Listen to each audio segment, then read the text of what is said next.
Glad Tuggo presiding. Court is. Q1, look at that. Look at that little butt. Billy quit talking. Judge don't know which way is up. Billy quit talking. All right.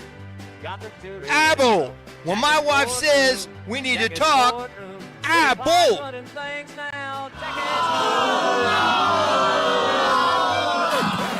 All rise. The Honorable Billy Clyde Tuggo presiding. Court is now in session. Please stop chewing. Q1, look at that. Look at that little butt. Billy quit talking. Judge don't know which way is up. Billy quit talking. All right. Got the children. Eyeball, when my wife says we need to talk, eyeball.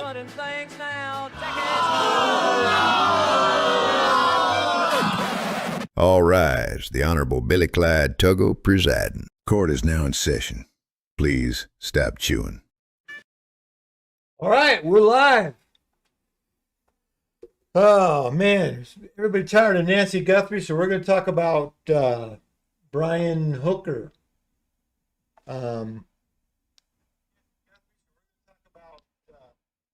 Let's see. I got some notes on the third screen over here, so if you see me looking over there, that's why. All right, Brian Hooker. Been 3 weeks. Accused of pushing his wife overboard.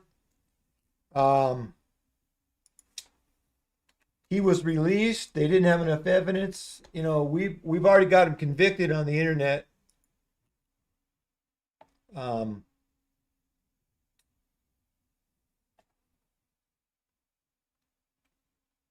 Yeah, so he swear I'll never stop looking for her. He gets out of jail a day later. He's out. He's gone. Oh, my mom's sick. But truth of the matter is, mom had been sick for a while. There was nothing urgent. You know, your mom's sick, your wife's missing. What do you make that choice yourself? What do you know? And he split town.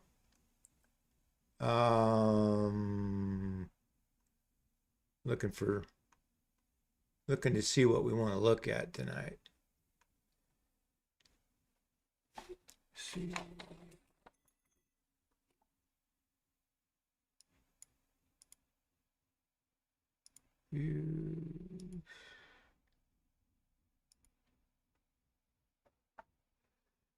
Oh, yeah. Let's see. I don't even see.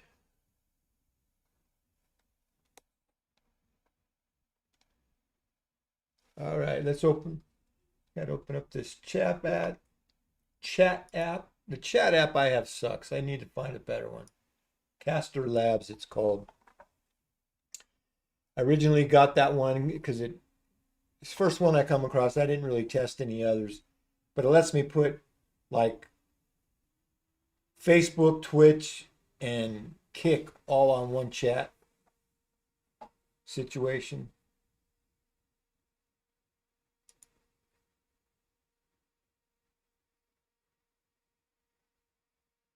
Oh, I hate this thing.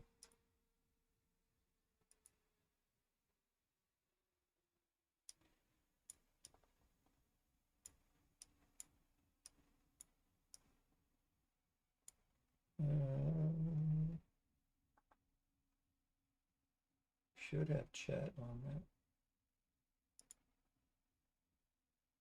There's chat. Yeah, that looks like it's working.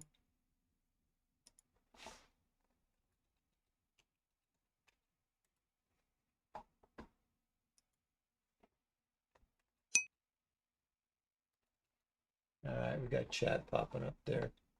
All right. Did he throw her overboard? Did he hit her in the head with that missing oar? They talk about how long it took him way too long to float back or whatever. Another thing that doesn't make sense is, and I did hear a couple different things. The whole key, pardon the pun, the whole key to the thing to me is the key to the boat motor on a lanyard. You'd normally have that around your wrist. If they were using the boat, the key would have been in the motor. But somehow the key's in her dry bag. You mean to tell me they're out on the water somewhere? They took the key out of the motor, put it in the dry bag. Her in the dry bag fall over. The dry bag is designed to float. Nobody finds that. None of that makes sense. Nope. Anybody, you got any kind of comment there? Thinking, does anybody think she really just fell off the boat in rough weather? I was watching an Ashley Banfield thing, and she was documenting, looking stuff up, and the weather the night before wasn't as bad as what he said, apparently. I don't know. I'm a little behind. I've been so busy. I haven't been watching too much stuff, so I'm kind of just going on my own here. I've been working on three different YouTube channels, a web page regarding the drone business. So, a big deal about the call from the friends.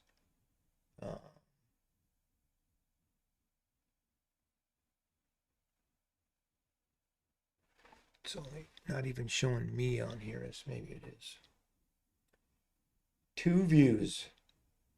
Average length 1.1 minute 49 seconds. Leave a comment. If you leave a comment, it'll ding and I'll know you're here. Leave a comment. Let's get interactive. Talk about what your theories might be. Anyway, let's open up something. I was looking for Ashley Banfield stuff. She usually has, as annoying as she can be because she rambles on, the fact that she's rambling on gives you something to listen to rather than listen to me.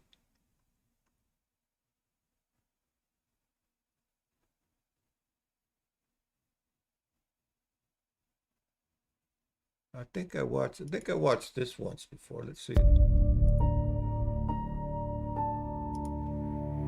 Marnie and Blaine Stevenson met the Hookers in late 2023 while anchored near each other in Bradenton, Florida.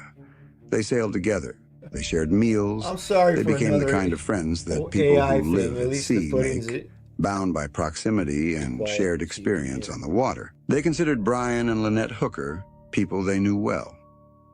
On April 7, 2026, 3 days after Lynette disappeared, and 1 day before Brian was taken into custody by the Royal Bahamas Police Force, Blaine Stevenson picked up his phone and called Brian Hooker. Search and rescue operations were still ongoing. Lynette had not been found. Brian was still free, still in the Bahamas, still publicly saying his sole focus was finding his wife. The call lasted nearly 40 minutes. Blaine Stevenson recorded it. Brian Hooker did not know. CBS News obtained that recording. They verified it. They reported on it with the specificity that comes from having the audio in hand and being able to confirm its authenticity directly. What Brian Hooker said in that 40-minute call, speaking freely to people he trusted, unaware that every word was being captured, is now part of the documented public record of this investigation. And in that recording, describing the moment his wife of 25 years entered the water on the evening of April 4th, 2026, Brian Hooker chose a specific word. He did not say she fell. He did not say she slipped. He did not say she went over. He said she basically just bounced off the dinghy. She did the Humpty This Dumpty. is Global Crime Files. Lynette Hooker was 55 years old. She was from Onstead, Michigan. And she had given everything, her career, her house, every possession she owned, to the life she and Brian built at sea. She and Brian had been sailing together for more than a decade under the name the Sailing Hookers. Sea turtles and sunsets and cinnamon rolls, baked in a solar oven aboard their 55-foot sailboat named Soulmate. Her mother, Darlene Hamlet, told the Associated Press that Lynette had been around lakes, boats, sailing, and swimming her entire life. Her daughter, Carly Aylesworth, told CBS News that Lynette was very fit and strong, a good swimmer who could not simply have fallen off a boat by accident. In Possum Lynette's County, last we got him Instagram guilty post was already. April 4th, 2026, the same day she disappeared. The caption said not going anywhere for a while. She had no idea. Subscribe to Global Crime Files and turn on your notifications before we continue. We examine documented evidence, source every claim, and name every expert. We do not speculate beyond what the confirmed public record supports. Now let us talk about what Brian Hooker said on that recorded call, why the specific word he chose is significant, and what the complete 40 minutes of that recording reveals about the account 40 minutes. he gave to the people who knew him best versus the account he gave to everyone else. Before we examine the word itself, let us understand the context of the recording, because the context matters as much as the content. Blaine and Marnie Stevenson did not set out to record a confession or a contradiction or anything investigatively significant. So I'm assuming that's all read by AI, and it's actually not too bad. If you're not sick of the faceless AI reading websites like I am. They called a friend because his wife was missing. They called because they were concerned. They called because that is what people do when someone they know is in crisis. The call was private. Brian was in the Bahamas, having just been through what he described as the worst. Some friend, he takes this call that he thinks is in confidence, and he records it and turns it over to the press and the authorities. Worst night of his life.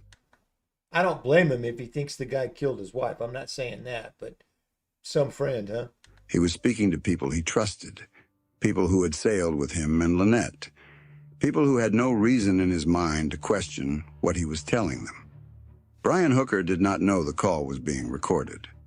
Blaine Stevenson confirmed that directly to CNN.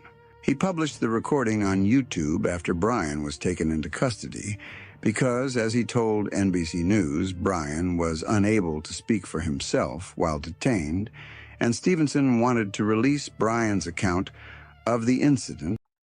So he thinks he's releasing Brian's account to help Brian? I don't see it that way. As Brian himself had described it.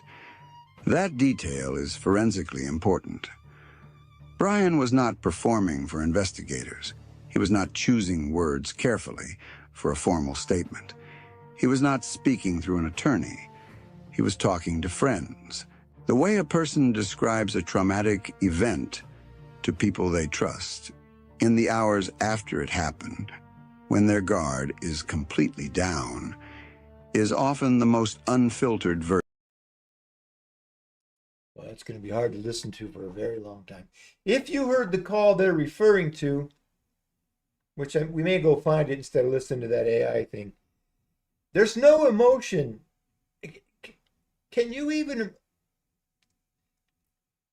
I said this about another case. Let's say you did intentionally kill your spouse. Even if you intentionally killed your spouse, you should have some emotions like, oh man, maybe I shouldn't have done that, or whatever, or fear of being arrested. When you have somebody with a spouse missing and there's no detectable emotion, that's crazy. That's like sociopath stuff. Imagine your wife, your child, your parent, somebody missing, and you're like, oh, well, you know, he's carrying on that conversation completely normal, like he's talking about a barbecue they went to last weekend, not like he's talking about his wife is missing.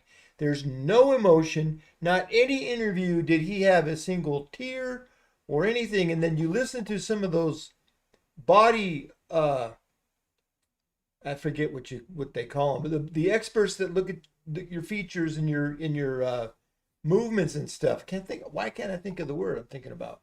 Anyway, and they're like, okay, that right there shows he's lying. The eyebrow, if he would have a grimace right here if he was really actually sad and not covering something up. And he's got a smirk on the left side of his lip. They got all kinds of... You remember that show called, I think it was called Lie to Me, and the guy was a professional. He could detect you're lying just by looking at your facial movements and whatnot. My memory's so damn bad. What's that guy? Oh man, it's one of my favorite actors. One of the guys, He's the guy that's the robber in Pulp Fiction. If you can think of his name, I can't. Jeez. Billy Clyde has Alzheimer's Jr., if you haven't noticed. I can't remember. I suffer from a condition called CRS. Can't remember shit. Anyway, let's get back to the version of their account. It is the version before the legal process shapes the language. And in that unfiltered version, to people he trusted, not knowing anyone was recording him, Brian Hooker described the moment his wife entered the water with one specific word: bounced. She basically just bounced off the dinghy. Let us examine what that word is and what it is not. Bounced is a word that describes a specific physical action. Something bounces when it hits a surface with enough force to rebound. A ball bounces. I get the point, but I think they're overemphasizing the word he used. He had to think of something. He couldn't say, well, she fell overboard when I hit her in the head with an oar. That wouldn't go well. So bounced, probably the first thing he thought of. A child bounces on a trampoline. An object bounces when it strikes something solid and returns. Like the oar. When the oar hit her head, it undoubtedly bounced off to some degree. Turns in the direction it came from, or deflects at an angle. Bouncing implies contact with the surface. It implies the surface was there, and the object struck it and departed from it with force. Fell is a different word. People fall. They lose balance. They misjudge a step. They are caught. Like Humpty Dumpty. Now, did Humpty Dumpty fall, or was that fat bastard pushed Off guard by a wave. A person who falls from a boat has lost their equilibrium and gone over the side. The boat is the context of the fall, not necessarily the surface that propelled the departure. Slipped is another word entirely. Slipping implies traction failure. A foot that found no purchase on a wet surface, a handhold that gave way. Brian used none of those words in the call. He chose bounced. And he chose it with... Well, in the guy's defense, if you're on that stupid two-man dinghy there that's 8 feet, they say it's 8 feet long. It doesn't look that long to me, but that son of a bitch is bouncing around in bad weather. Her ass would bounce off the side of it. That's not a big deal. Well, that could happen. I don't believe that's what happened, but it could happen. That's not out of line. An adverb, basically, that softens the word without changing it, and with the word just, which minimizes the event while retaining the specific physical description. She basically just bounced off the dinghy. The entire phrase is documented. CBS News has it. NBC News reported on it. Fox News reported on it. News Nation reported on it. It is in the public record across multiple major news organizations that independently confirmed the And now Billy Clyde Tuggle's reporting on it. How about that? recording's existence and content. Now let us look at what else Brian said in that 40-minute call, because the word bounce does not exist in isolation. It exists inside a full narrative that Brian gave to the Stevensons. A narrative that, when compared to what he told police and what he told other friends in text messages, contains specific differences that investigators have been examining. In the recorded call to the Stevensons, Brian described the sequence of events in considerable detail. He told them that he and Lynette had anchored the Soulmate at Aunt Pat's Bay on Elbow Cay. They had taken the 8-foot hard-bottom dinghy to Tahiti Beach, a popular spot. I think that's pronounced Elbow Key, although it's spelled C-A-Y, and AI doesn't know the difference. With a floating bar that serves drinks at low tide. From Tahiti Beach, they went to the Abaco Inn for drinks. Ken, the 38-year-old bartender who served Brian twice that evening, confirmed to Fox News Digital and the New York Post that he never actually saw Lynette during the 2.5 hours the couple was at the bar. She had gone to the pool. whoa, whoa. Oh, but there is pictures of her standing by the pool. But they've already proved that whatever time he said they left the bar was off by an hour, I believe. So he said, oh yeah, we left at 7:30. They left at 6:30.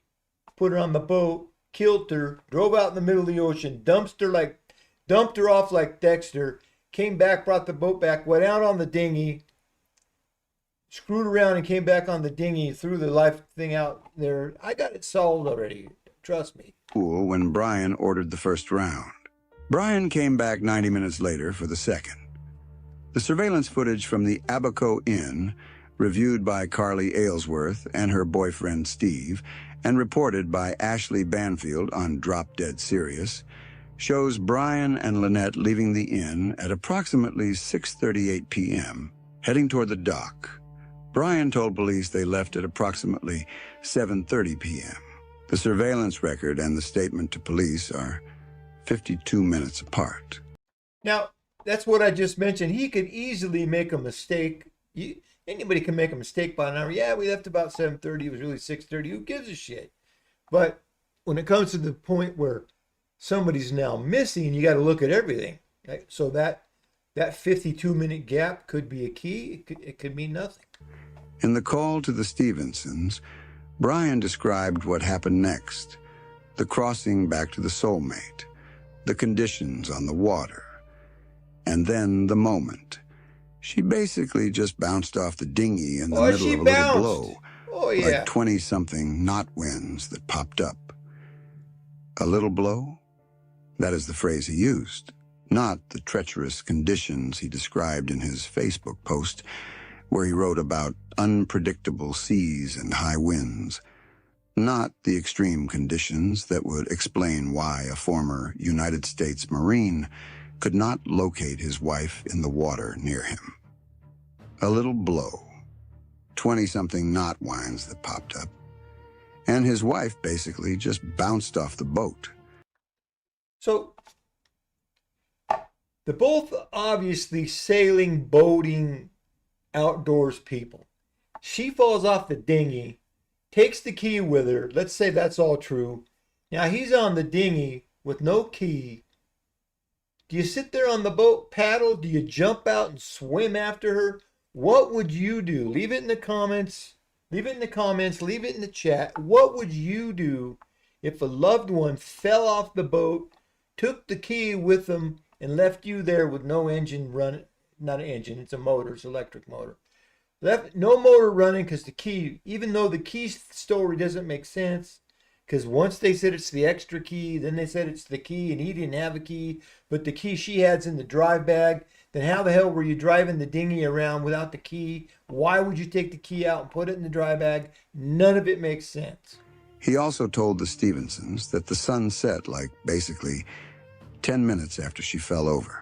At approximately 6:38 p.m., surveillance footage shows them leaving the Abaco Inn dock. The dinghy crossing to the soulmate takes approximately 15 minutes. Jim Todd, a volunteer with the Hopetown Fire and Rescue Service who was at a restaurant that evening and who helped bring Brian ashore the following morning, confirmed to Ashley Banfield directly that at 6:38 p.m., there was still complete daylight in those waters, and it would remain daylight for another 45 minutes to an hour. Brian told the Stevensons it was sundown 10 minutes after Lynette went overboard. Jim Todd's direct observation of the conditions that evening places full daylight at the time of the alleged The daylight doesn't just jump around per day. We all know what time it got dark on that day. You can look that up. Departure from the Abaco Inn dock. These are not the only differences between what Brian said on the recorded call and what exists elsewhere in the documented record. In the call to the Stevensons, Brian said that Lynette tried to swim back to the yacht, which he estimated was about 1,000 yards from where the incident occurred. In text messages to his friend Daniel Danforth, reviewed by CBS News, Brian said the wind blew him away from her and she swam towards the sailboat. But according to the account shared by the Royal Bahamas Police Force, Brian told police he last saw his wife swimming toward the shore, not toward the sailboat, toward the shore. Swimming toward the sailboat is one direction. That's one thing about lying. It's hard to keep up. You need to, sorry, I got something in my tooth. You start lying, you need to either write it down or memorize it some way or something. What are you going to, you can't just, happens all the time. You tell one, oh, I told the police one thing. I told my friend another. I told the interviewer of a certain news channel another thing. Well, all three of those people are going to hear each other and know that you're full of shit. Swimming toward the shore is another direction. Those two things cannot both be true simultaneously. Brian described the same event, his last visual of Lynette in the water, with two different destinations in two different accounts. Danforth addressed this directly when he spoke to CBS News. He said that in comparing Brian's retelling of Lynette's disappearance with emerging media nobody reports, listening or watching. the stories don't really match up. Danforth specifically noted that Brian's messages reflected she was casually swimming back toward the sailboat, while police said Hooker recalled his wife being swept overboard and out to sea. He also said something about the phones. He noted that the Hookers always had their phones with them and frequently posted videos online, and he wondered why Brian's phone didn't work or why they didn't have their phones in the boat the night Lynette went missing. Yeah, there was a whole thing about he didn't know how to install WhatsApp so he could get on there and talk to the locals. I heard that once before. The whole phone thing sounds like some bullshit too. Now come back to the word that CBS obtained on that recording. Bounced. Bounced. When investigators examine a witness account, the specific language choices a person makes in describing an event are not incidental. They are data.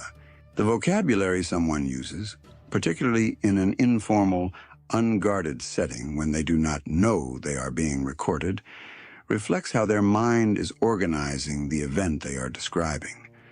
The word bounced, applied to a human being entering water from a boat, is not the standard vocabulary of shock or grief. It is a specific physical description of a specific physical event.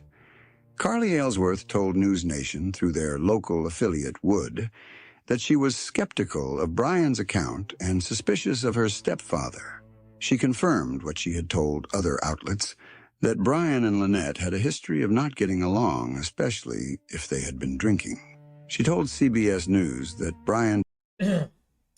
Gee, imagine that, drinking becoming a problem. That never happens, right?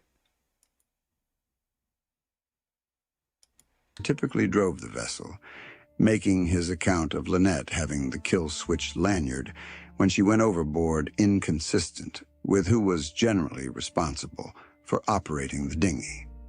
In January 2026, 3 months before April. One other thing, if you were riding around on that little tiny dinghy, I know, so these are seasoned boating people, boating enthusiasts, maritime enthusiasts, whatever you want to call them. And they're seasoned at this.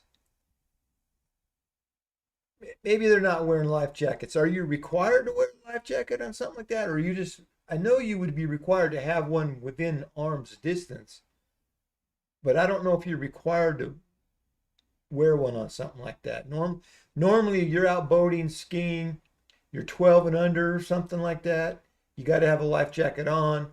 Over 12, there just has to be a life preserver within reach of each passenger on the vessel.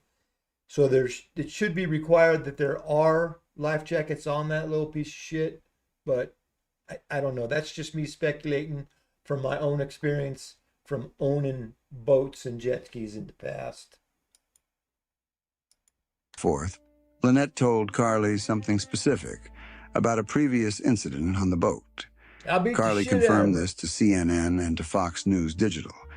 Lynette described a confrontation with Brian in which he had threatened to throw her overboard. 3 months before she entered the water on the evening of April 4th, Lynette told her daughter about a threat that used those specific words. The 2015 police report exists in public records. Lynette told an officer that Brian had choked her. The case was closed for insufficient evidence. That report is now part of the investigative record. The same Marnie Stevenson, whose husband recorded the April 7th call, had received text messages from Lynette in 2024, messages that CBS News obtained and confirmed. In those messages, Lynette wrote, "I guess it was too much closeness. We decided to call it quits. I'm not going back." When Marnie asked if the two could reconcile, Lynette wrote, "It was real bad. I can't be out there with him." A month later, I saw this on other video, but did you see that on that police report where he had bloody nose? So she might have whacked him with something. she went back. She was still at sea with Brian on April 4th, 2026. Now consider the complete picture that the recording places inside. Brian called the Stevensons on April 7th. The call was nearly 40 minutes. He was speaking freely to friends. He was not aware he was being recorded. In 40 minutes of unguarded conversation, describing the worst event of his life to people who trusted him and who he trusted, he described his wife entering the water with the word bounced. He also said something else in that recording that has received significant attention. He said, "It was a cascade of failures, and I'm never going to forgive myself for it." Cascade of failures. That phrase has been reported by CNN, NBC News, CBS News, and Fox News. It exists across multiple verified reports of the recording's content. A cascade of failures is a specific conceptual framework for understanding an event. It describes a sequence of individual errors that compound into a catastrophic outcome. It is the language of analysis, not of grief. It is how an engineer or a military man trained to conduct after-action reviews might describe what went wrong. Brian Hooker served in the United States Marine Corps. He was trained to analyze operational failures. He was trained to understand how individual errors combine into catastrophic outcomes. And in his first unguarded description of the night his wife disappeared, he reached for the framework of a cascade of failures. He also said in that same call, "I couldn't see her anymore because the moon had not risen yet." And separately, it was sundown, basically, 10 minutes after she fell over. If it was sundown 10 minutes after she went overboard, and the surveillance footage places their departure from the Abaco Inn at approximately 6:38 p.m. with a 15-minute crossing to the Soulmate, placing the incident at approximately 6:53 p.m., and sunset in those waters on April 4th, 2026 was at approximately 7:26 p.m., then the sun had not yet set when the incident allegedly occurred. Jim Todd. Keep in mind, so you have sunset, you still have some light after the official sunset. That's not dark yet. The sun's behind the horizon, but you still have light. It's not dark yet. And then I'm sure he's going to say in a minute, but whatever time the moon would come out and be visible, that's a given too. You can look that up. It doesn't change. It's not a matter of opinion or due to weather or where you were at. Confirmed that 6:38 p.m. was still complete daylight. Full, unambiguous daylight that would remain for another 45 minutes to an hour. Brian's description of the darkness, the moon had not risen, the sun had just set, is part of how his account explains the impossibility of locating Lynette in the water near him. Without the darkness, that explanation requires different answers. In the same recording, Brian said he was yelling for her the whole time. He said he saw several boats come by and used his phone flashlight and flares to get their attention, but the boats didn't see him. He said he threw the anchor and anchored the dinghy. He said by the time he got the anchor set, he was about a quarter to half a mile away from her. A quarter to half a mile is between 400 and 800 meters. Jim Todd estimated the incident location at approximately 150 yards from shore. Ken the bartender told Fox News Digital the entire distance from the incident area to Marsh Harbor, where Brian arrived, was only 4 miles. Brian told police he was unable to restart the engine and paddled.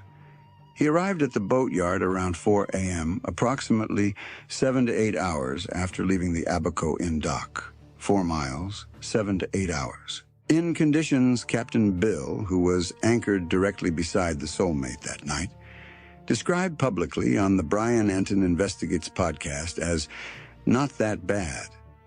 The recording that Blaine Stevenson made on April 7th, the one Brian did not know about, the one CBS News obtained and verified, captures all of it.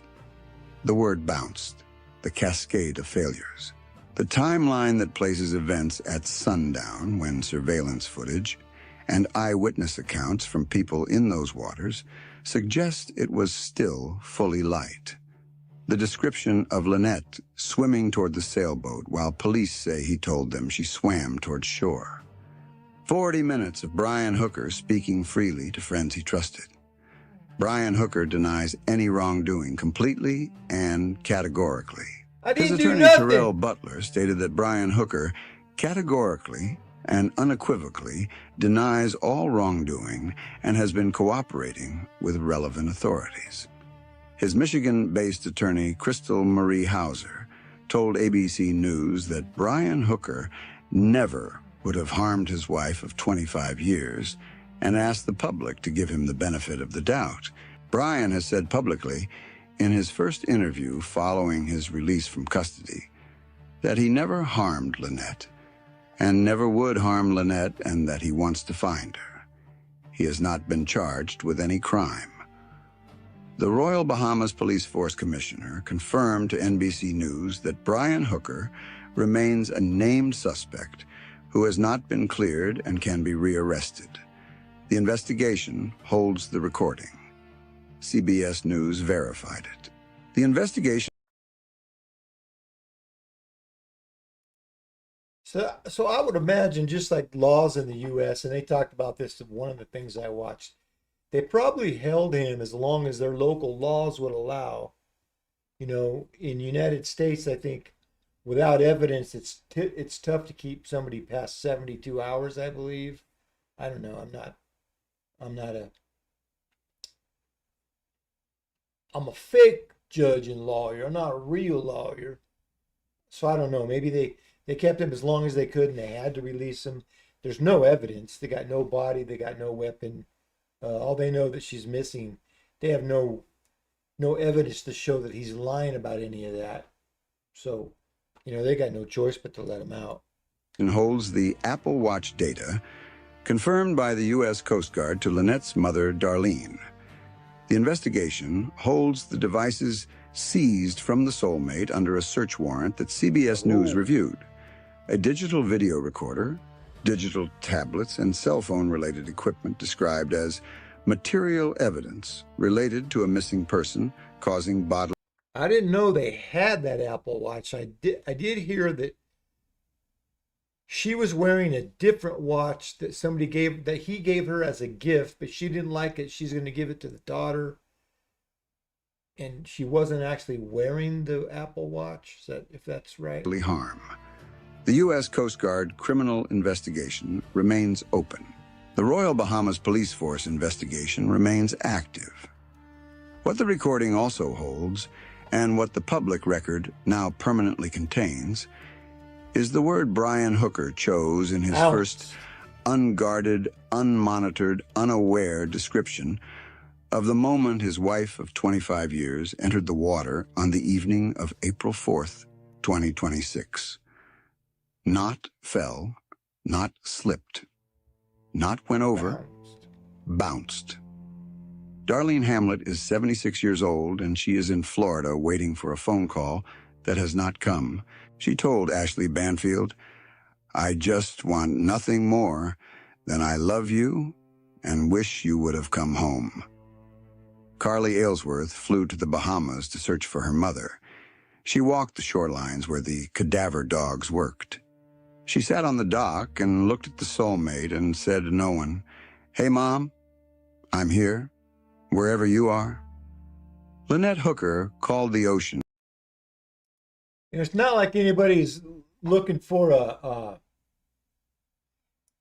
it's not like anybody's looking for like a castaway scenario where they're going to find her on a beach with a volleyball.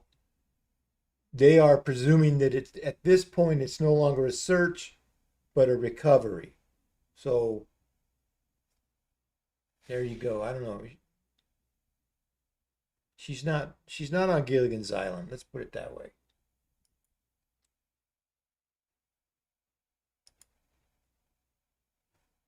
Her happy place. She documented a decade of sunsets and sea turtles on a page called The Sailing Hookers. She was 55 years old. I like sea and fit turtles. and strong, and she had been swimming since she was a child. She told her friend in January 2026 about a threat that used the words overboard. 3 months later, she was in the water, and the man who described that moment to his friends, not knowing a single word was being recorded, reached for one specific word to describe how she got there. Bounced. CBS News has the recording. The investigation has everything else. The truth of what happened on the water on the evening of April 4th, 2026 is what Lynette deserves. Every word examined honestly. Every account compared carefully. Every documented inconsistency followed to its conclusion. The investigation continues. If you have any information about the disappearance of Lynette Hooker, contact the Royal Bahamas Police Force or the United States Coast Guard. Both investigations remain active. Brian Hooker has not been charged with any crime. His attorneys state he categorically and unequivocally denies any wrongdoing. All individuals referenced are presumed innocent unless formally charged and convicted in a court of law. This is Global Crime Files. Every victim deserves the truth. Every story deserves to be told. Well,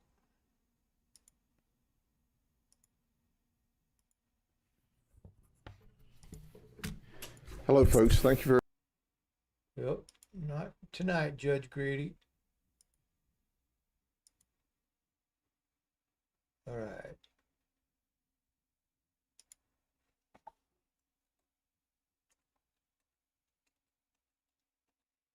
We got no text yet, no chat.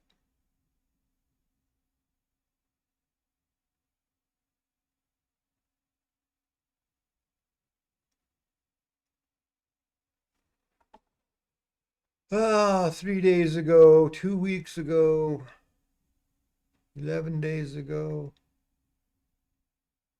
13 days ago, 7 days ago. Boy, there ain't nothing new on here.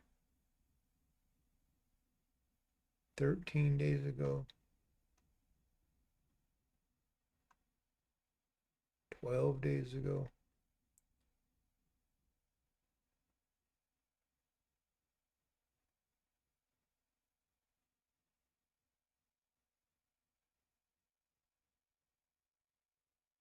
Four days ago.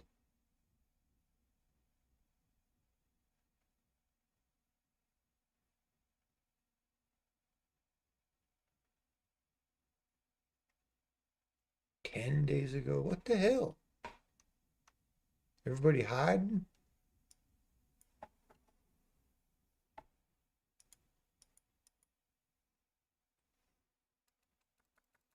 Oh, let's see.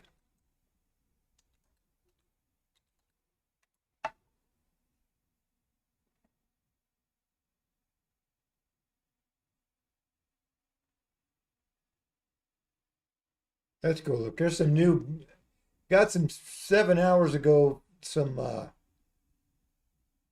Nancy Guthrie stuff. Let's go take a look at that instead. I can't find it.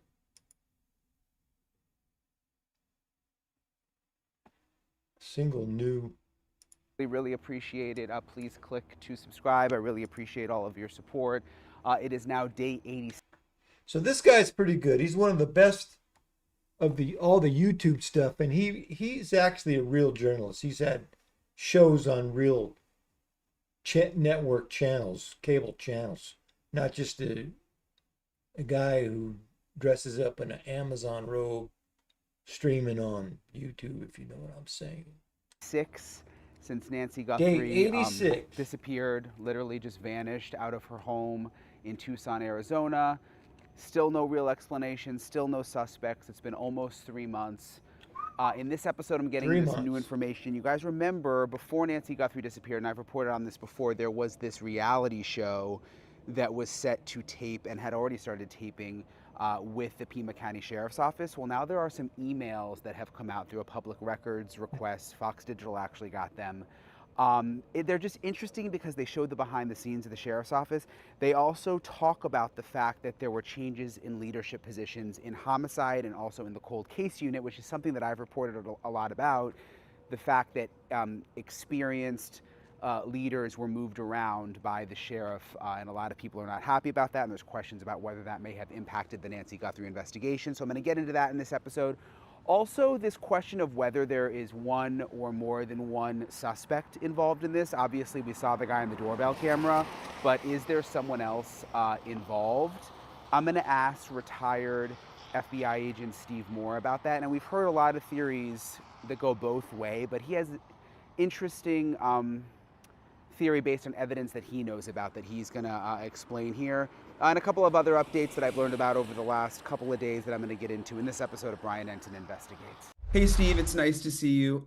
Thank you for joining me again. I always appreciate talking to you about the latest developments with the Nancy Guthrie investigation. There's still so. I'm glad they both combed their hair before they got on there. Well, I don't know what I would do otherwise. I mean, I was just telling my friend, I get so many emails every day. Still, even it's been months later, from people so interested in this case, and a lot of older people around Nancy's age, even, or in their 70s, who have just really been impacted by this. And, you know, everybody wants answers, but it's just interesting. There's a whole, I think, segment of people that are really, really impacted by what happened to Nancy and are just disturbed by it. I wanted to start off asking you, though. Fox Digital obtained some emails from the Pima County Sheriff's Office. You know, they were working with A&E. There was going to be a reality show coming out where A&E was going to be following around deputies within the Sheriff's Office in Pima. So put in the chat, leave a comment what you think. A lot of people think that sheriff should be recalled, voted out of office, or whatever you're allowed to do there to shit can people in Arizona. Put it in the comments in the description of the, what do you call that? The chat, something. Let's get interactive some way. Don't leave it all up to me. County and getting access to them, going out on calls and that kind of thing. And it's interesting because in the emails, they were trying to obtain certain videos and going back and forth about body camera video and asking for interviews with heads of departments. And one of the responses back to them was the department has experienced some rotational reassignments since last year. And they basically said that the head of the cold case unit and the homicide unit had moved out. So they were having some scheduling issues, which, knowing what we know now, what we learned after what happened with Nancy Guthrie, you know, the sheriff had moved a lot of the experienced people out of the leadership roles for political reasons. From what At this point, that TV show might not be a very good idea. You may want to put that off till next season. We can tell, people who didn't support him in the election. I mean, what do you make of the fact that you know, this was all kind of coming to light through these emails before we knew any of this was going to happen with Nancy Guthrie? Yeah, you know, from my understanding, the filming, of course, you know, happened before the murder investigation. But still, when you send them an email and they say, well, we've had rotational assignments that have taken these people, or rotational reassignments, you wonder why they had to specify that as to the reason. we just say, hey, they're no longer in that job. You know how it goes.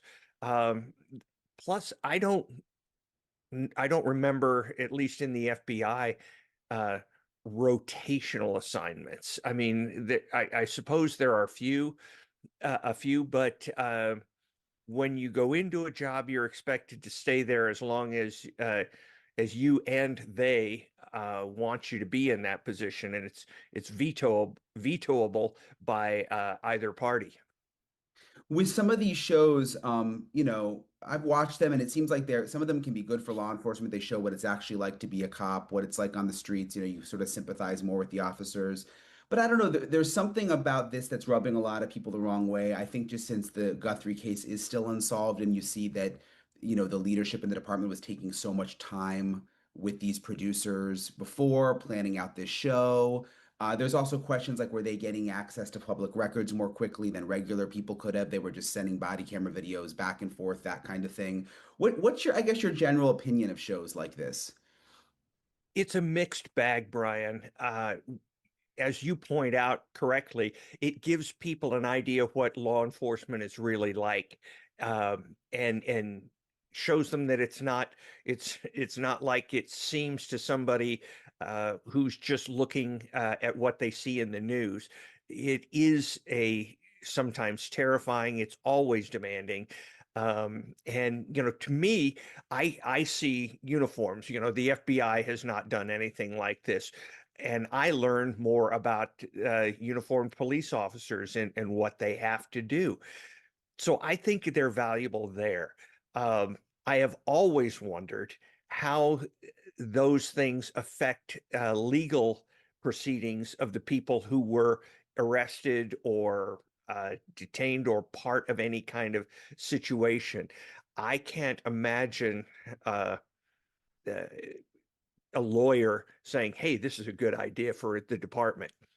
So yeah, it's a mixed bag. And I can tell you that the agents I spoke with during my career said that they wouldn't want to have anything to do with anything like that, because if something goes bad, God forbid something goes bad, you've done it on public record right then and there. Certainly now that there are body cams, that same thing still applies. But it's kind of like driving your car with a camera on you the whole time. It's great if not until something happens that you screwed up, and then you've really caused yourself some trouble.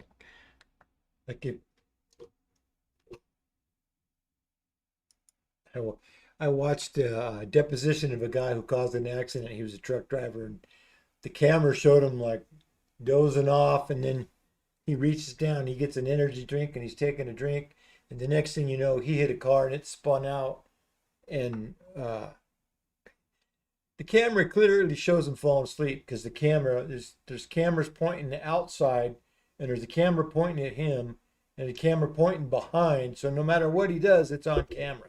And just back to the head of homicide and cold case being moved out, I can't help but wonder if the people with more experience were still in those roles, if we would be in a different place now with the Nancy Guthrie investigation. We'd be in a different place. I can't say for sure that it would have been solved. I'll bet we would have been way farther down the road and possibly solved. It's one of those what if type things. And I think the reason, by the way, that the involvement in the show bothers. So even if this sheriff is a dipshit, and once there's evidence, the investigation of the FBI is not highly dependent upon the sheriff. Once the data has been gathered and they have it, and they've sent off stuff. So hopefully, whatever evidence that the FBI has, they continue to work on it while this Keystone's Cop things is happening with the sheriff's department. They're trying to recall him and all that stuff. There's no reason to think that the FBI doesn't know what they're doing. So let's hope the FBI's got it under control. bothers some people is the reason that it kind of sticks in the back of my mind. That there's all these feelings that the sheriff is out there for his own aggrandizement and for building up his department, and this kind of plays into that narrative, whether it's true or not. It plays into that narrative.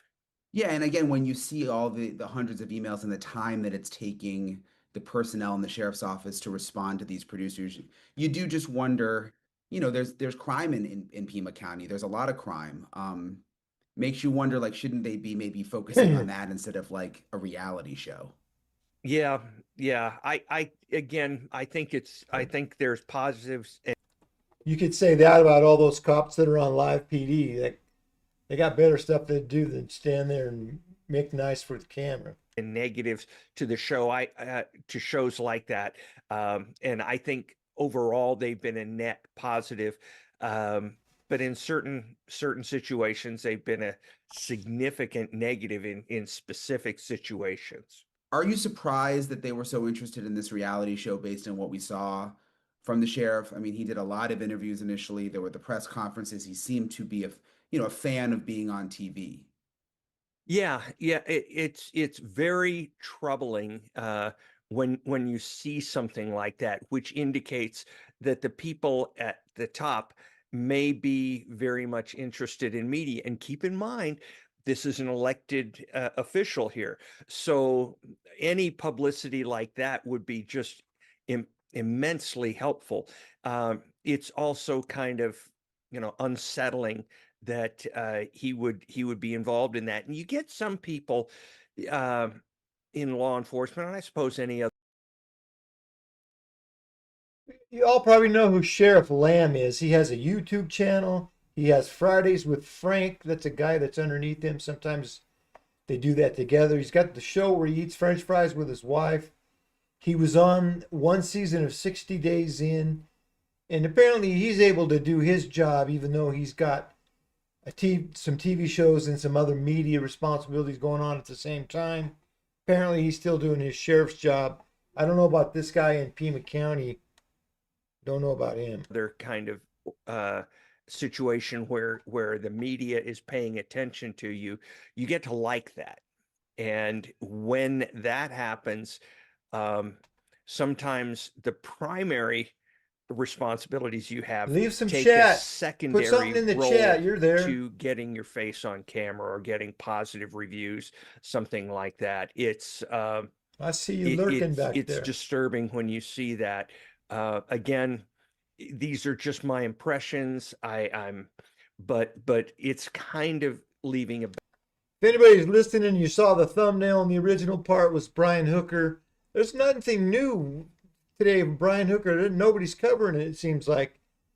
So we got him convicted in the media, at least maybe I do. I don't know. I don't know what's going on there either. Bad taste. Well, more than kind of leaving a bad taste in my mouth. I think that there was somebody much more interested in doing.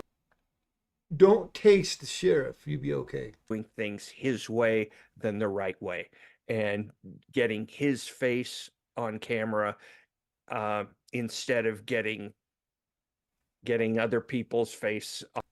This Brian guy always looks like he's about to fall asleep. He's pretty good though. I like him. On mugshots.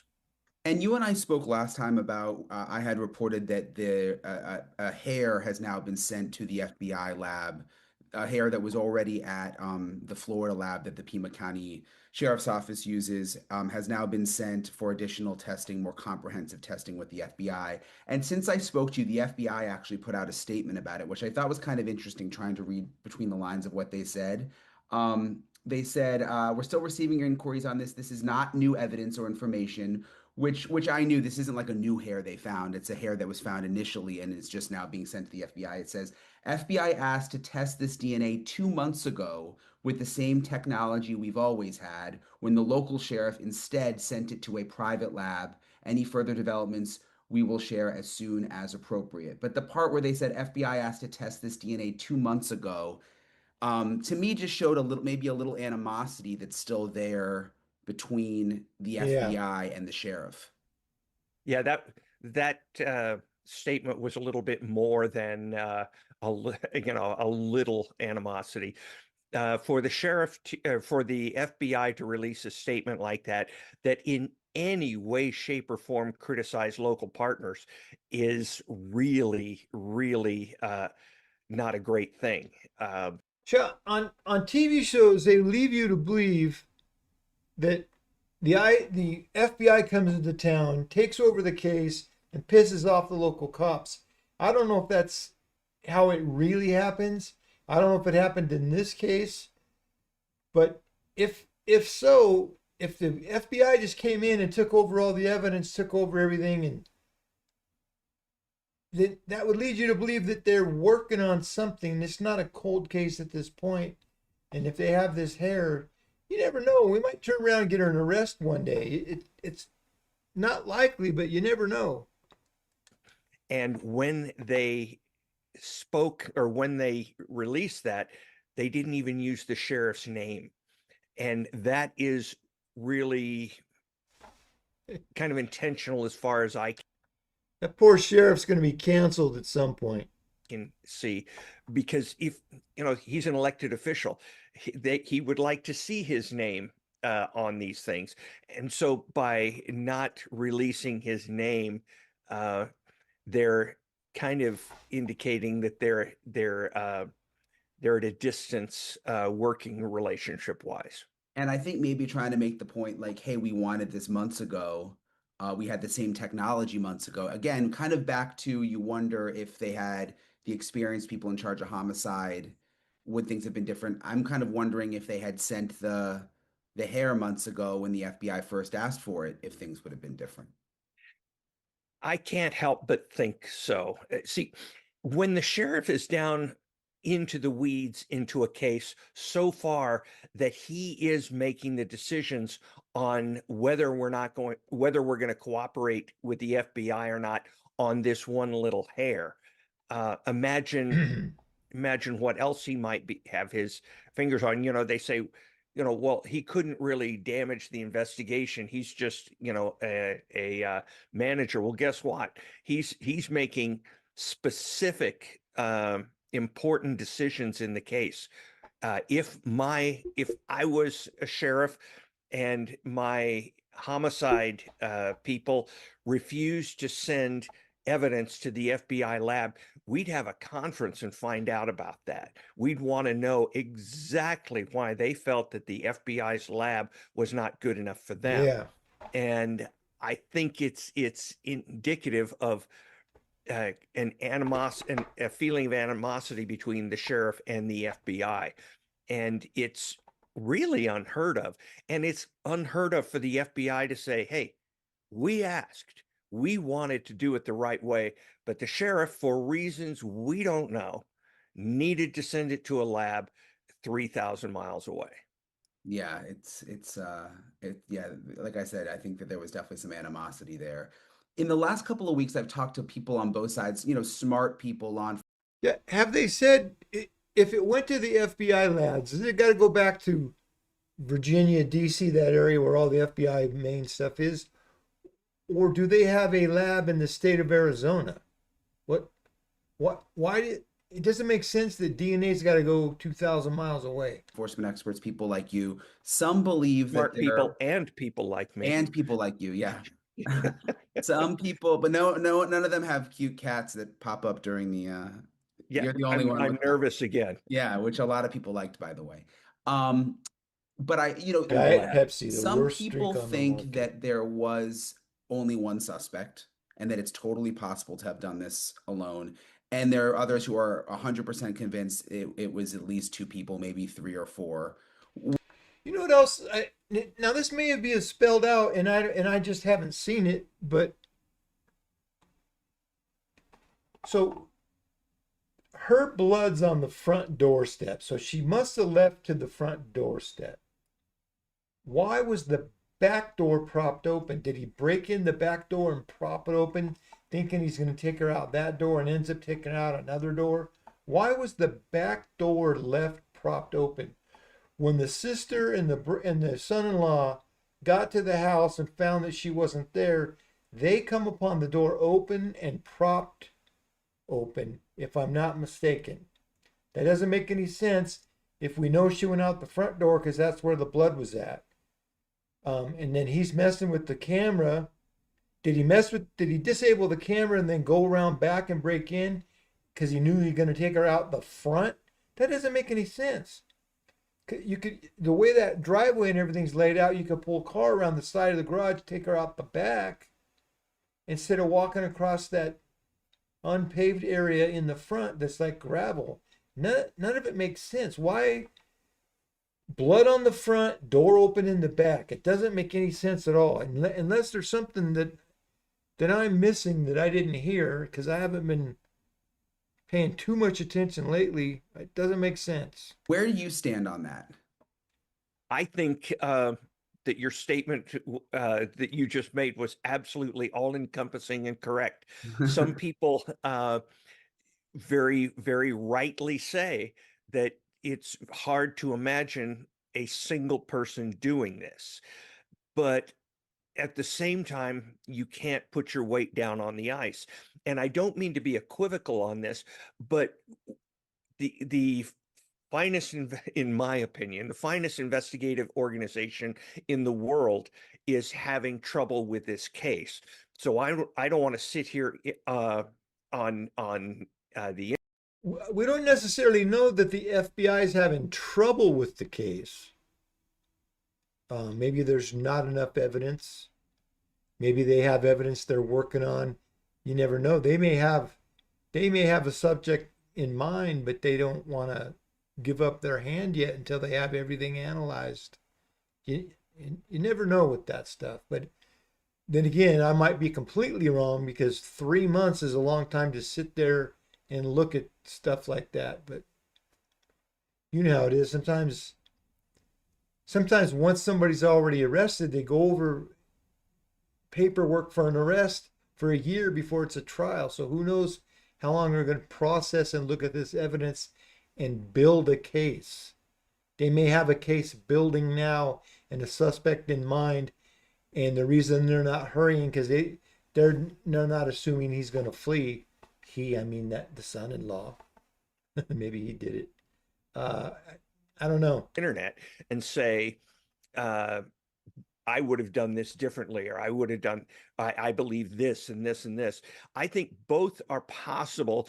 I think it's more likely statistically that it was two people. But when you go back and you look at a lot of the famous kidnapping cases in history, occasionally they are, and frequently they are sole individuals.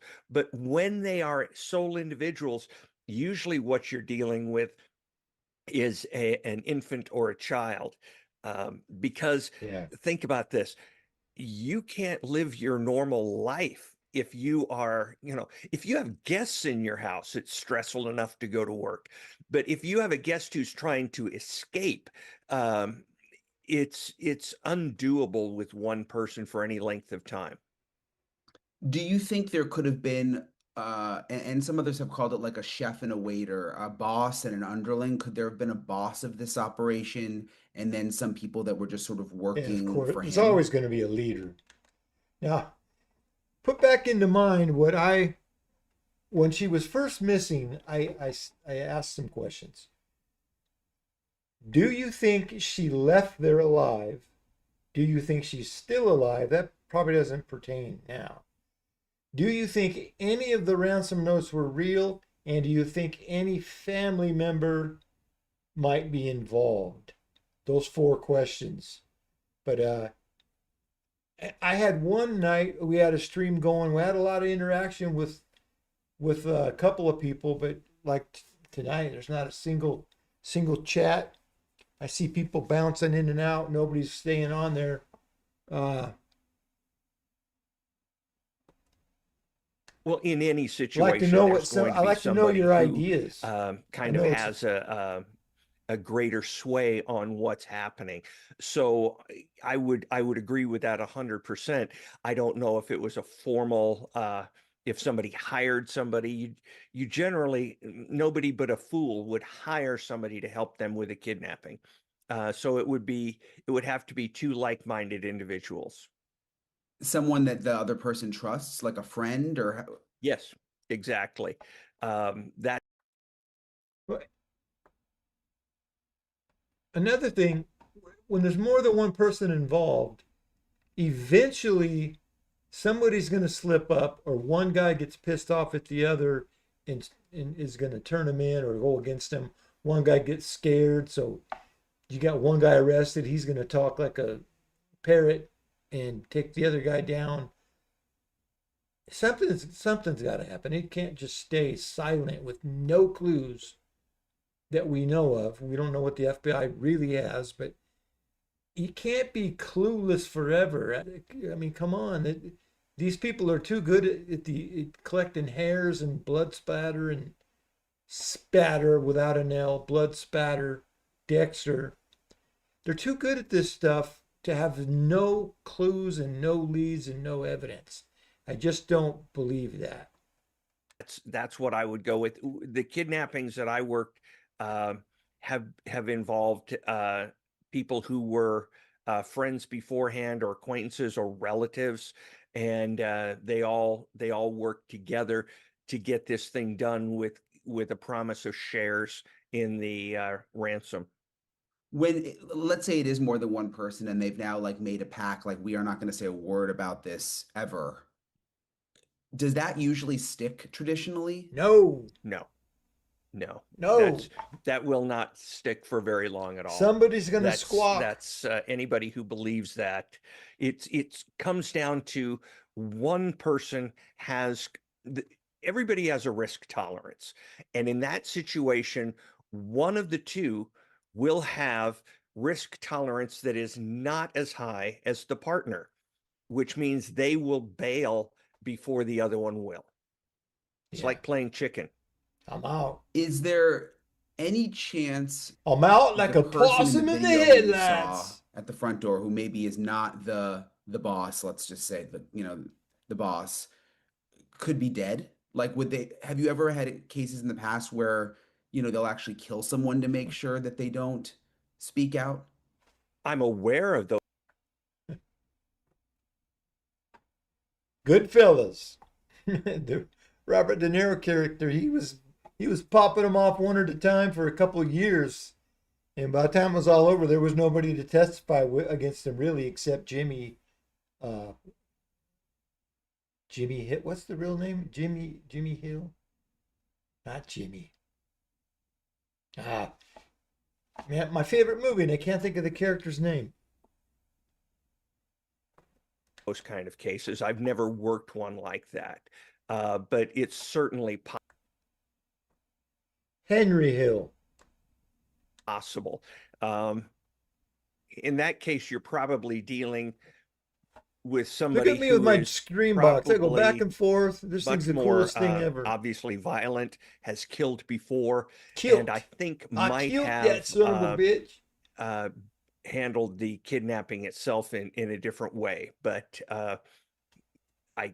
these are just what we would sit around in the squad bay and.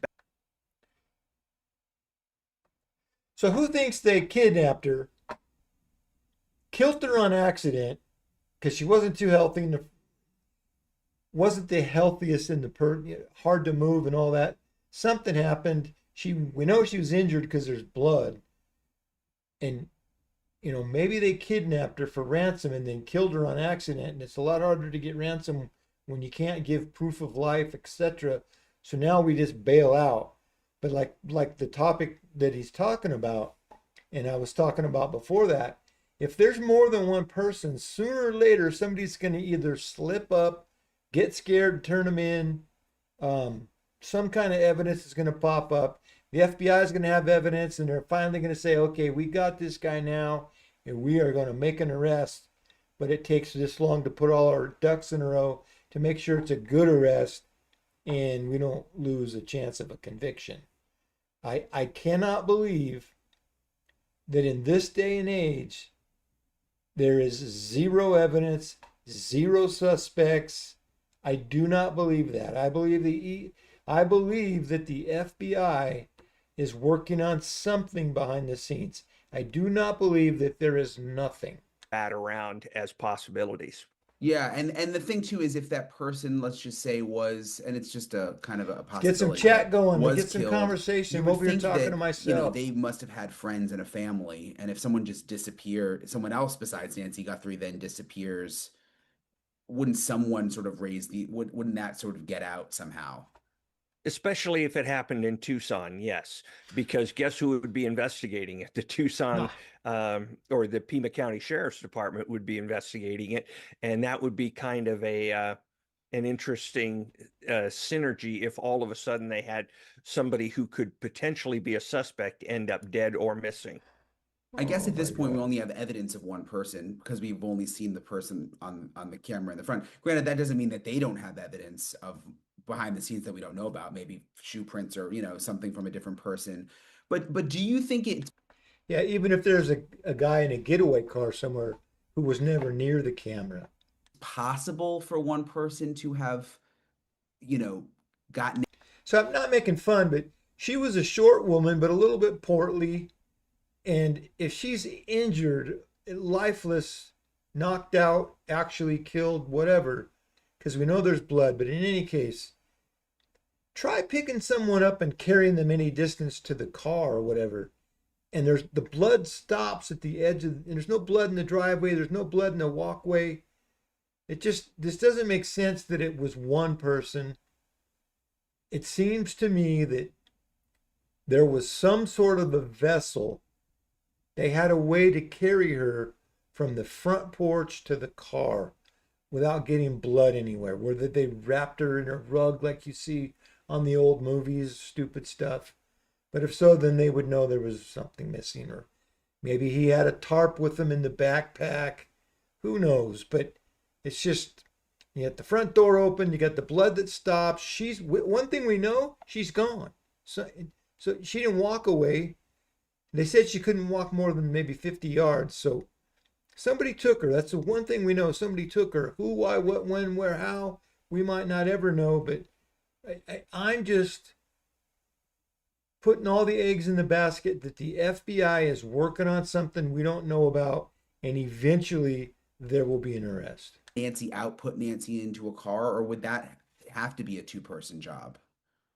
Well, I Almost I has to saw be two. Jim Clemente on your show and was fascinated by what he said. Jim and I have worked together on several things, and I very much trust his opinion. What I would need to know from Jim on whether I believe Jim believes it's one person, and I would want to know what leads him there. I'm not disagreeing with him, but and if he says, yeah, there's no absence of a second person or no evidence of a second person, I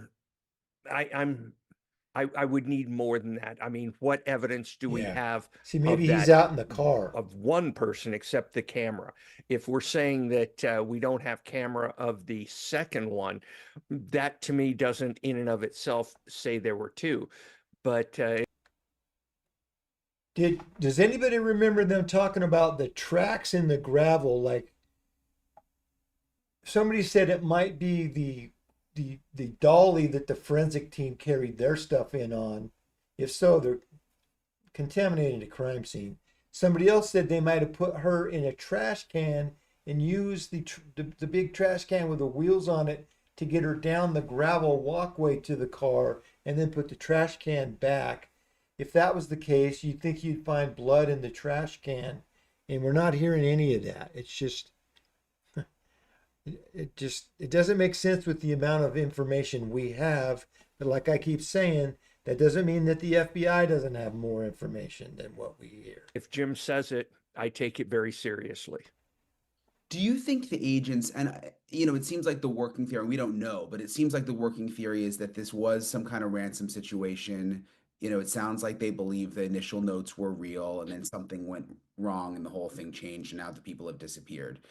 But do you think they have to look at the possibility, and this is one of the questions I've gotten a lot sort of behind the scenes from viewers, that the ransom is like like a rouse, like they're using the ransom to cover up for something else that was really the motive?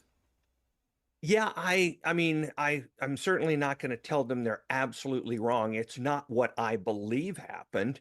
I believe that this was an amateurish kidnapping that went bad. If it was so amateurish, why isn't there more evidence left behind? You look at that stuff, unless again, there's evidence they're not talking about. And they broke the first rule of getting a ransom, and that's Yeah, keeping the subject alive. That's the first rule. losing what you have to bargain with, Yeah. losing your bargaining chip. And then when it went sideways, and by sideways, I mean the Guthries and the FBI would not pay a ransom without proof of life, they're screwed. They broke the first law of kidnapping. And that's why we are where we are. Yes. Yeah. Um, Something else I've been wondering about is a vehicle. You know, there was some surveillance video early on from quite a ways away, but it was and the sheriff's office said that it is part of the investigation. They're looking into it of a white SUV going by. And they said early on that they were reviewing thousands of images of vehicles, I'm guessing from like traffic cameras in the area. But I just think back to the Brian Koberger case, you know, that white Hyundai Elantra, that was sort of the first big break when they said we have a vehicle that we want everybody to look for. Are you surprised that we still don't have a vehicle in this case? Yeah, I really am, Brian. I just in the world as it is today, with the technology we have on doorbell cameras, and the fact that doorbell cameras are used by a large percentage of the elderly population. I'm not saying that everybody in Catalina Hills there were elderly, but a lot were. I am surprised that um, we don't have anything more on the car. And as far as, you know, the white car they're talking about, you have to go in to their chroma key and to the technology and determine, well, was it white? Was it beige? Was it light blue? Things like that, that on a camera that is set up to see relatively well in the dark, how it modifies certain colors. So I would say white appearing car. But yeah, I'm really surprised that we haven't seen that. Is there any chance that they do have a car and would they not release that for a reason? Yes and yes. Yeah, Tomas's car. Annie Guthrie's car. Yes, the Bureau, you know, we get a lot of these things where a new piece of evidence comes out, and a new piece of evidence, and the FBI will say, everyone, we've had that since day 4 or day 5. We don't, you know, you're not on our list of daily case updates for the director, you know. Um, so the FBI and law enforcement in general are only going to release what needs to be released. They are not a media company. They are an Yeah, investigative and exactly. prosecutive organization, and media. The public and the media does not deserve to know what the FBI has until the FBI thinks it's safe to release that information without compromising the case. Response to them is a necessary requirement, but it's a meet the minimum standard requirement. Yeah, that's like why when they first released the photos from the front camera of the suspect, and you know, it was Kash Patel who actually put them out. I was thinking, you know, it doesn't seem like they do that unless they really have to. It's not something they just want to do.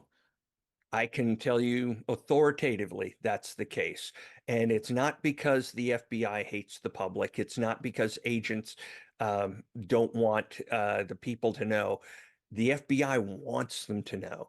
They want to tell you everything about the case, right down to the tiniest detail. They want everything to come out in trial.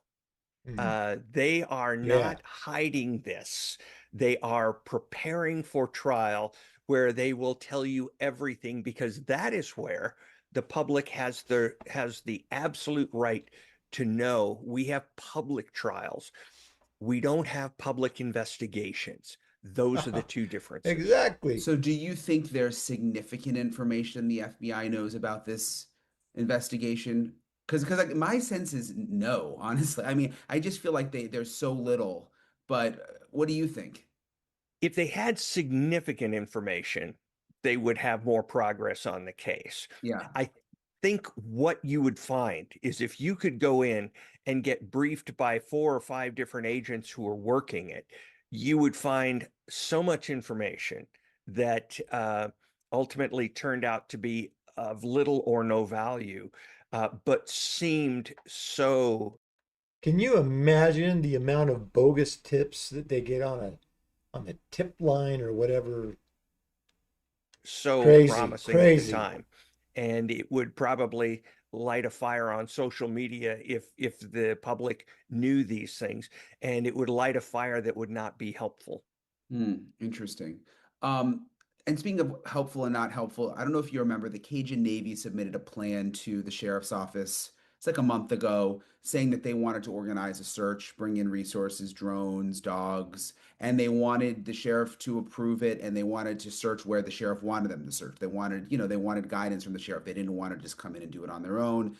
The sheriff basically ignored them. We never heard anything again. Well, now the Cajun Navy has come forward and said, we want to submit a revised plan to the sheriff's office. We want feedback from the sheriff's office, and we want to revise our plan so that you'll approve it and we can help. And I still don't think they've heard anything. Where do you stand on that? I'd have to see where somebody said that there were negatives involved in it. I mean, why not? What are we losing here? You already released the crime scene too early. Now you're afraid that they're gonna, trump on your crime scene again. I'm not necessarily 101% hopeful that they'll find anything, but how is that going to destroy society in the Tucson area? Let them do it. Show them some respect. They're willing to help you. Why? If somebody could come up and say, this is the reason we don't want to do this, that would be cool. I get that if you have a reason, but not responding to them is a little counterproductive and disrespectful. Also, I mean, just even if they just stayed away from the crime scene, I mean, there's vast desert out there, Oh, and there's I a lot of assume they other would. unsolved crimes. I mean, who Yeah. knows what they would find out there, you know? Yeah. What's funny is I went 20 years ago or something. We were looking for a missing plane, and we searched for 2 or 3 days. We found 5 planes, not ones that people were still looking for, but planes that had crashed that nobody would even know were still there. They don't always remove the wreckage. I was astounded at the things you find during an aerial search. So, if you're familiar in out in the west, Lake Mead in Las Vegas and Lake Powell north of there in Utah are severely in drought, like hundreds of feet lower than they're supposed to be. They're finding cars. I don't know if they found any bodies or not, but they're finding cars. I think they did find a body in a 55-gallon drum, mob stuff, guns, you name it. They're finding all kinds of stuff with that water level dropping down like that. And so I 100% agree with you. They could find all sorts of things that might work with other cases. I do wonder if it's an ego thing with the sheriff, like not really wanting anyone else to have any success so that they can be the one in the end to say we did it. I hope that would not be the case. I can't rule that out at all at this point. I would hope that he wouldn't want only him. So even if, let's say the FBI solves it and then he looks bad because the FBI solves it instead of him. You put the tone out there like, yeah, we solved it together, not, oh, we're going to like work against you and only we can solve it. I can't see that being the case, but you never to know. have success in something like this. But I would hope that he would at least, I don't know. I just can't rule that out. It just seems to match some of the scenarios. As always, I really appreciate Steve for taking the time to talk with me. He always has such interesting insight when it comes to anything related to, you know, crime or law enforcement or the FBI. Appreciate you guys for following along. That was about 31 subscribing. minutes. I know Nancy Guthrie's kind of out of the headlines, but Yeah, I'm going to stay way on out. it. I'll let you guys know what I find out, anything new that comes along, and I'll talk to you guys later. All right. That's an hour and 30 minutes streaming. It's 11:30 here where I'm at. I got to get up at 4. So I think we're going to end this right here. It's just been one person bouncing in and out. Never had more than 2 people. I'm on here talking to myself. If anybody hears me now, appreciate you watching. If you see this on the VOD, I doubt anybody's going to watch a VOD for an hour and a half. But anyway, we appreciate you. Q1, look at that. Look at that little butt. Billy caught talking. Judge don't know which way is up. Billy caught talking. All right. Got the children. Eyeball. When my wife says we need to talk, eyeball. Things now. Check it out.